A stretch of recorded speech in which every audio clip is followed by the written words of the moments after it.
morning. My name is Carol Rosen. In 1974, after being a sixth grade school teacher, I was introduced to the late Dr. Wernher von Braun, in the U.S. the father of rocketry. In my first meeting with him, during that first 3.5 hours, he said to me, "Carol, you will stop the weaponization of space." And I said, teachers don't stop until June. He said, "No, you have to understand.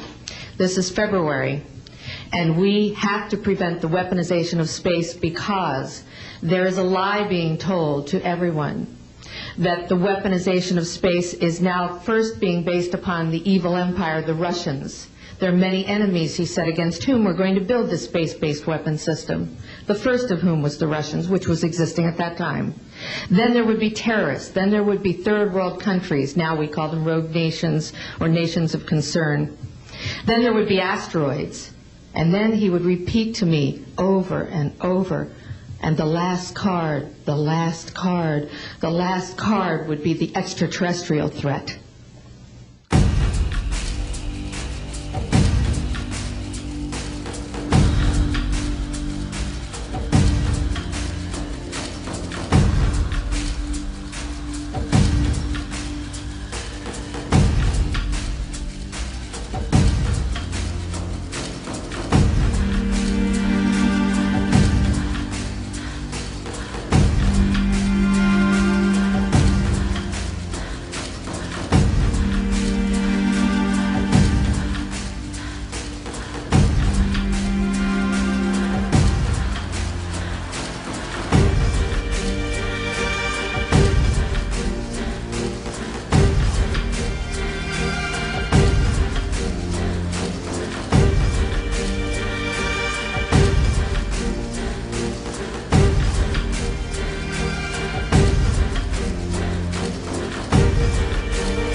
then he would repeat to me over and over, and the last card, the last card, the last card would be the extraterrestrial threat.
Mr. Prime Minister, Mr. Defense Minister, General, allow me to introduce myself. My name is François Rousseau.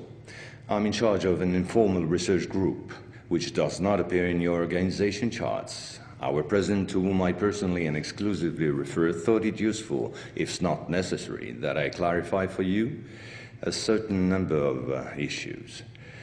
You think that as initiates you're better informed than most people. Allow me to doubt it. At this very moment, things are taking place. They are somehow serious enough for the informations and documents that I kept for you be revealed to you now. In a word, a manipulative operation unparalleled to this day on a planetary scale is being implemented and will be the final subject of my talk. As regards our era, everything in reality started just before World War II. Hitler had broken certain taboos, such as taking recourse to occultism and secret societies. The Ahnenerbe, a Nazi organization assigned with, among other things, archaeological and anthropological research, found this during an expedition to Afghanistan. This flying object is called Vimana, or Astra, by the Hindus. Moreover, during exploration of the subsoil by the Russians and Chinese in 1927, traces of a very ancient nuclear explosion were detected. Certain sedimentary layers had been atomically vitrified 50,000 years ago. The very same phenomenon can be observed around today's nuclear test sites. One must understand that Hitler, thanks to these discoveries, which he took highly seriously, was going to open a Pandora's box which no government, whether friend or enemy, wished to close afterward. Behind tragic history, which we all know, lies a theory based on the existence of full moons associated with the four geological cycle. According to Hans Erbiger, founder of the world ice theory, the Earth had undergone 4 semi-global extinctions of life due to the fall of one of these moons. Effectively, as one goes along, the satellite moved closer, gravity changed and triggered some deep mutation of the genetic standard, thereby creating a race of highly intelligent giants measuring approximately between 10 to 13 feet tall. Several tens of thousands of years later, the moon crashed, the impact causing a serious rise in sea levels and a nuclear-like global winter. This race of giants was to disappear due to a terrestrial gravity which had grown too powerful and incapacitating for their unusual size. Hitler was initiated to these doctrines, and contacts with Tibet in particular were frequent. The Nazis sought contact with the survivors of ancient civilizations, holders of ancient technologies like the previously described Vimanas. One of these civilizations spread out over the entire planet more than 600 pyramids made of stone, earth, and even iron. These pyramids are almost all pointed in the same direction, all have the same proportion as number pi, and all situated in magnetotelluric nodes. The oldest are in Asia. Two of them are submerged, one south of Japan at Okinawa, another south of Cuba. These two were built about 12,000 years ago. I began by this more archaeological reminder for this reason. Our civilization is the fourth of the cycle which I described previously. Yes, I know that might well hurt our pride. We're neither the first nor the last. One must understand that the study and understanding of several recovered prototypes were the absolute priority to ensure Nazis' domination over the skies. The Allies, in parallel, focused on mastering atom and creating the first nuclear bombs. These secret bases were the center of all research supervised by the Nazis. In one of these bases worked Victor Schauberger, father of the Nazis' UFOs. Schauberger headed the Real Society in charge of anti-gravitational research. He died in 1958 in Texas, while working under protection of the United States on the improvement of his own flying saucers, which have since become American. You will quickly understand that 70% of unexplained aerial phenomena are human in origin and in no way extraterrestrial. Once World War II was over and Nazi technology had been systematically plundered by both Americans and Russians, the first challenge was to carry on and even complete the Nazis' research in great secrecy. The program, called Project Rainbow, especially known for the Philadelphia experiment, was the immediate proof. Mathematician von Neumann, who collaborated with Albert Einstein and Nikola Tesla on behalf of the Navy, succeeded in accidentally teleporting a Cannon-class destroyer escort, the USS Eldridge. These photos, supplied by Morris K. Jessup before his suspicious death, are rare testimonies for this unique experiment. In the same time, the first Indo-Aryan technology prototype trials did not go by unnoticed. The military had come up with a more efficient parade than secrecy. At about the same period, Kenneth Arnold, US Air Force pilot and CIA agent, launched the greatest operation in manipulation ever concerning the existence of UFOs. Making people believe they didn't exist was not the right solution and clearly insufficient. Discrediting enemies and frightening the population by systematic misinformation proved far more efficient. UFOs and parahuman belong henceforth to the movies, television, and collective paranoia, and not to the realm of scientists, as it should have been the case. In May 1947, the American Secret Services discovered the existence of an ancient terrestrial UFO secretly recovered by the Russians, which had crashed into the Altai Mountains along their border with Mongolia. Tension between the two blocs immediately rose a serious notch. The discovery was spectacular, and so not to lose face, the Pentagon, in tandem with the CIA, decided to tell lies and imagine a huge bluff to convince both the Russians and the world at large that they too recovered a UFO in Roswell in July 1947. Of course, it wasn't true, but the bluff worked all the same. In February 1949, just after the so-called Roswell incident, an UFO was photographed and filmed in Antarctica. It was the first photo of this type of a cigar-shaped object. Other appearances were then to follow in one another by cyclic waves. At the same moment, the Apollo program, headed by Werner von Braun, was in full swing. And Dr. Braun in no way favorably welcomed the demand for paranormal experiments, which nevertheless took place during certain Apollo missions. This is the last known experiment on psychic and telepathic amplification, as well as detection of psytron particles emitted by the yogi towards the Apollo capsule. But these tests were all eclipsed by the systematic appearance of unidentified objects around orbital flights and the discovery of traces of civilization on the moon.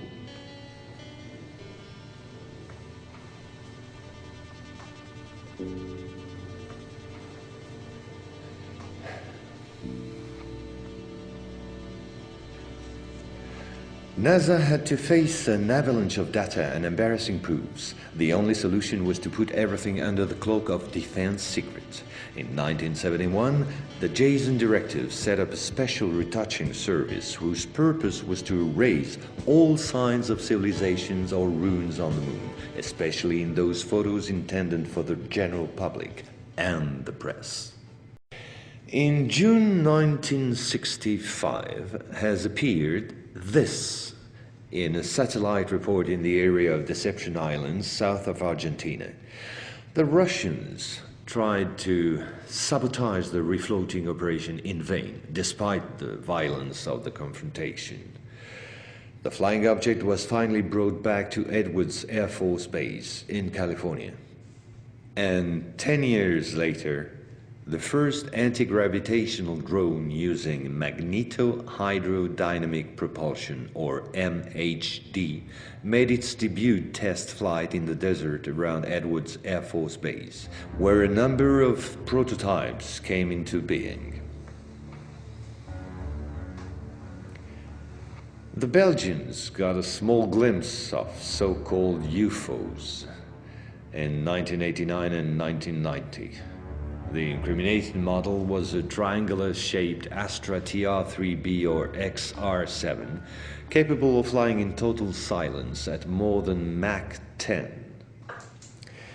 Now I would like to speak to you about another concrete application of such technology, the B-2 bomber, whose development started in 1982. The official B-2 stealth bomber, which flew for the first time in 1989, was to serve as cover for another unconventional B-2 to be built in parallel. This top-secret model used, among other things, a plasma creation system, exploiting the airflow like an MHD generator. This system produces ionization of the air around the B-2, thereby suppressing air resistance while ensuring total invisibility for any type of radar. This nuclear bomber has flown for 15 years now at more than Mach 10. It can fly around the Earth in just a few hours without being seen. Naturally, such military research was to give rise to many commercial spin-offs. Over the last 10 years, we've seen the appearance of dozens of non-lethal armaments like E-bombs or electromagnetic bombs, as well as, of course, microwave weapons and powerful lasers. The US Department of Defense, through the multinational Raytheon, decided to invest a gigantic amount of money in an experimental program called HAARP, or High Frequency Activate Auroral Research Program. And it was quite a program. Officially, the base in Alaska studies the ionosphere. In truth, the real possibilities of the installation are enormous. Climate manipulations, deep detection of underground base or deposits, silent and remote destruction of any object, and most important of all, manipulation of human behavior. So in 1996, a Russian satellite discovered in Antarctica the almost intact wreck of an immense spacecraft, revealed by the melting of the glaciers. The ice samplings indicated a crash date some 24,000 years ago.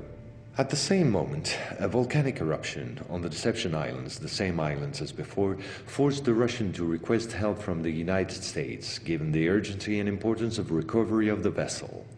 In the end, they suddenly dropped it all and evacuated the zone in panic. The device was finally destroyed by the Russians, extremely upset by the situation, which was no longer working to their advantage.